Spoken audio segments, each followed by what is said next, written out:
अस्सलामुअलैकुम वरहमतुल्लाहि वबरकातुहू। दोस्तों, क्या हाल है। आज की इस वीडियो में हम APS क्लास 7 का वो एक पास पेपर है वो देखेंगे। है कौन से सब्जेक्ट का वो बताता हूँ अभी।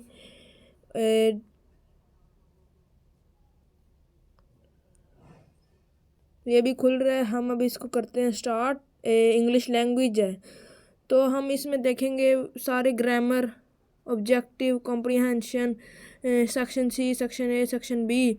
ये क्लास 7 का है तो ये 100 मार्क्स का है 2019 और 3 घंटे का इसमें टाइम दिया जाता है।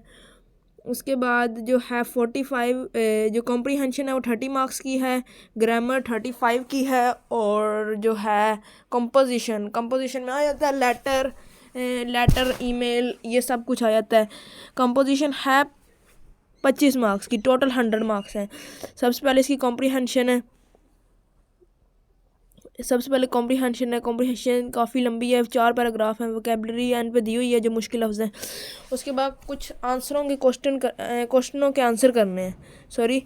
कुछ क्वेश्चन दिए हुए हैं, उसके नीचे जगह भी दी है, आपने सिर्फ उनका सिंपली आंसर देखना है। पैराग्राफ भी लिखा है, कौन से पैराग्राफ में कौन सा, ये तो आसानी है बहुत ज़्यादा।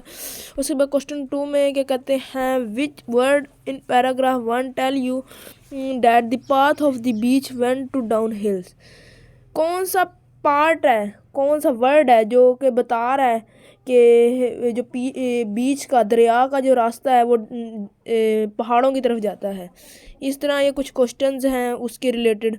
उसके बाद ये आगे क्वेश्चन 3 भी कॉम्प्रिहेंशन रिलेटेड है। उसके बाद क्वेश्चन नंबर 4 पे आ जाते हैं, match the following word A to J from the text in the column A to their meaning. A में मीनिंग दिए हैं, बी में मीनिंग दिए हैं, ए में वर्ड दिए हैं। तो आपने जो ए के सामने मतलब कि लेट्स सपोज के लोगन का मतलब इधर से है ना स्पोक, तो आप स्पोक का है नंबर 8, तो आप लोगन के आगे सामने कॉलम सी में 8 लिख देंगे सिंपली। इसी तरह आपने सारे करने। उसमें क्वेश्चन नंबर 5 है, summary of the portion of the passage beginning from the paragraph 3 to end of the 4। उसके बाद आपने समरी लिखनी है। ये भी कॉम्प्रिहेंशन के सवाल चल रहे हैं अभी तक। ये मीनिंग है ना, ये भी कॉम्प्रिहेंशन में से है। ये जो है ना question number 3 to question number 4, इसकी question number 3 to question number 4 ये सारे क्वेश्चन पैसेज में से हैं। और अभी वो कह रहे हैं क्वेश्चन नंबर 5 में कह रहे हैं कि समरी लिखो किसकी, 3 जो कहानी 3 से शुरू हुई है पैराग्राफ और 4 पे एंड हो रही है, इसकी सारी समरी के लिए इन्होंने जगह दी हुई है। उसके बाद ये कॉम्प्रिहेंशन ख़त्म हो गई है, और कॉम्प्रिहेंशन के बाद बारी है ये ग्रामर की, सेक्शन B की। सबसे पहले आपने फ्रेजल वर्ब डालने हैं, ये कुछ ब्लैंक्स दी हुई हैं। उसके बाद उसके बाद B पार्ट में इसके, if the underline word is correct right C, if the incorrect right correct homophones and commonly confused word. कह रहे हैं ये अंडरलाइन वर्ड है, अगर सही है तो फिर लिख दो C नीचे लाइन में, अगर सही नहीं है तो फिर इसको सही करके लिखो। उसके बाद इस तरह है ये 4 ब्लैंक्स। उसके बाद क्वेश्चन नंबर 2 है, identify positive and negative connotation of the following italicised word. Italics में जो टेढ़े लिखे होते हैं। Right P for positive and N for negative connotation respectively. P आपने पॉजिटिव कोनोटेशन है तो उसके लिए लिखना है, N है तो नेगेटिव है तो उसके लिए N लिखना है। कोनोटेशन मीनिंग्स होते हैं। उसके बाद इसके B पार्ट में है, underline the non finite verb in the following text. इसमें से नॉन फिनाइट वर्ब टेक्स्ट के अंदर से देने हैं। नॉन फिनाइट वर्ब्स आपने इसमें से देने हैं, सिंपली बस अंडरलाइन कर देने हैं। अच्छा, आपको मैं सारे आंसर इसलिए नहीं बता रहा क्योंकि एंड पे जाके मैंने आंसर की आपके साथ शेयर करनी है। आपने वीडियो पूरी देखनी है, एंड पे जाके आंसर की जब शेयर करूँगा ना तो तब आपने वो देख लेनी है कि उसमें क्या क्या आंसर है, आपने मैचिंग कर लेनी है। आपने ऐसे नहीं करना कि आप पहले आंसर की देख लो, आपने ऐसे करना है कि पहले सारे सॉल्व करने हैं, जो जो गलतियाँ होंगी फिर आपने उनको देखना है, फिर अपनी गलतियों को सुधारना है।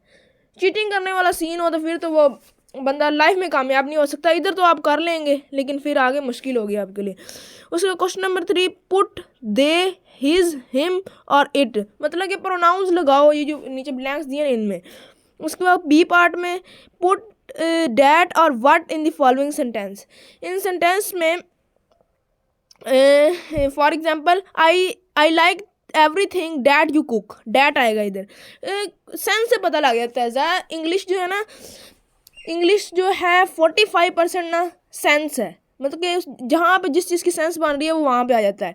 लेकिन जो बाकी भी इसमें कुछ फार्मूलाज वगैरह भी हैं लेकिन सारी ही नहीं है, सेंस पे कुछ कुछ है, इसलिए आप सेंस भी देख लिया करें। उसको question number 4, point out the conjunction in the following sentence and state whether they are coordinate conjunction or सब कोऑर्डिनेटेड कंजक्शन।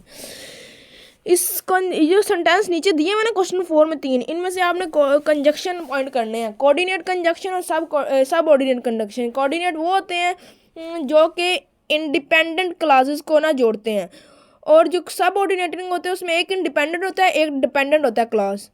उसके बाद बी पार्ट में अंडरलाइन दी सब ऑर्डिनेट क्लास, में सब ऑर्डिनेट क्लास वो क्लास बताना है। सब ऑर्डिनेट क्लास आपको अभी बताया कि जिसमें एक जो क्लास है वो इंडिपेंडेंट हो, दूसरा पहले वाले पे डिपेंडेंट हो। सब ऑर्डिनेट के लिए हम एक यूज़ करते हैं ट्रिक, उसका नाम है FANBOYS. F for fan, A for N for nor, B for but, O for or, Y for yet. ये सारे जो है ना जहाँ पे भी आ जाए वहाँ पे हमने इसको अंडरलाइन कर देना है एज अ सब ऑर्डिनेट क्लास। उसके बाद क्वेश्चन नंबर 5 का ए पार्ट में कहते हैं underline the correct bold faced word in the sentence. 2 word दिए हुए हैं, रहमान हैज़ लेस होमवर्क या फीवर होमवर्क। लेस होमवर्क होता है ऑफिशियली, तो इसलिए हम लेस लगाएंगे। इसमें से जो करेक्ट है ना आपने उनको पॉइंटर करना है। उसके बाद इसके बी पार्ट में है complete the following sentences using appropriate axillary verbs. Axillary verbs कहते हैं हेल्पिंग वर्ब्स को। आपने करेक्टली इनको यूज़ करना है, गलत नहीं करना। पहले आपने प्रैक्टिस करनी है, फिर आंसर की से उसको मैच करना है। क्वेश्चन नंबर 6 की बारी आती है, choose the appropriate verb to complete each of the following sentence. आपने सही वर्ब यूज़ करना है, सही वर्ब यूज़ करके आपने क्या करना है, सही वर्ब यूज़ करना है। उसके बाद बताना है कि ये सेंटेंस करेक्ट है। वो जो वर्ब आप लगाएंगे ना वो सब्जेक्ट को भी एग्री कर रहा हो। उसमें क्वेश्चन नंबर 7 की underline the past continuous tense in the following sentence. इसमें से आपने बताना है पास्ट कंटिन्यूअस टेंस कौन सा है जिसमें आईएनजी वाज और आईएनजी आता है। ये देखें, ये पहले वाले में भी। इसमें से आपने underline the past continuous tense in the following sentence, जो उसके हेल्पिंग वर्ब्स वगैरह है ना उनको सिर्फ अंडरलाइन करना है। Change the verb in the bracket into future tense. ये जो ब्रैकेट के अंदर लिखे हैं ना वर्ब, इनको आपने यूज़ करते हुए फ्यूचर टेंस बनाना है। मसलन फर्स्ट वाले में शी विल कंप्लीट, बस सिंपली। उसके बाद 8 में है right a synonym for each underline word. Almost के आगे आपने सिनोनिम इसका लगा देना है। उसके बाद इसके बी पार्ट में है give antonyms for each underline word. Antonyms होते हैं उसके जो उल्ट।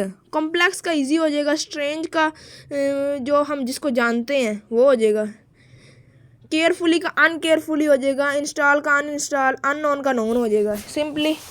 उसके बाद 9 क्वेश्चन में है चेंज स्पीच अकॉर्डिंगली। ये आपने डायरेक्ट इनडायरेक्ट स्पीच इन्होंने दिए हुए हैं तो आप इनको चेंजिंग करनी है।